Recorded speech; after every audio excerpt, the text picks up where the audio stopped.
Das so ist ein Hurensohn, das so ist ein Hurensohn, das so ist ein Hurensohn, das so ist ein Hurensohn, das so ist ein Hurensohn, deine Slut hat über meinen Penis Witze gemacht. Ich drücke Pimmel und sag rein, bis ihr Hinterkopf platzt und das Gesicht an der Wand klebt. Mal sehen, ob sie dann immer noch lacht. Du fragst dich, wer ich bin, das kann dir egal sein, denn du bekommst statt einem Händedruck die Hand in den Arsch rein. Ich bin der freundliche Hurensohn aus dem Bierzelt und außerdem dein Vater. Ich hab gestern in deiner Sis mein neues Spielzeug getestet. Ich war zufrieden und entsorgte sie im Bio- und Restmüll. Du Bauernümmel, du sahst schon als Fötus aus wie ausgeschissen. Fragst du dich da echt, wieso es dir ausbleibt, deine Frau zu küssen? Du Bios, was ist bloß in dich gefahren? 42-Tonner mit einer hochexplosiven Ladung. Die Anzahl meiner funktionsfähigen Organe sind linear und die Sitze, die losgestellte Nase.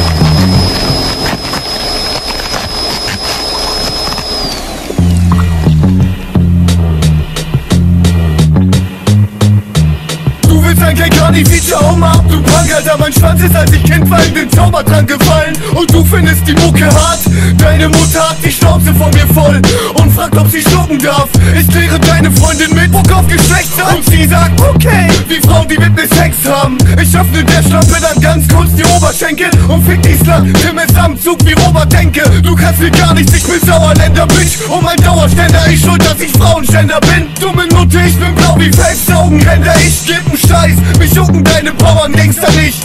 Ich komm auf die Bühne, es herrscht Ausnahmezustand, Nutte, ich bin doof wie mein Aufnahmeprogramm. Und dein Mahmoud aus Berlin kann mir mal sowas von am Popo lecken. Ich kenn Ulf aus Finnbruch und der kann dir die Knochen brechen.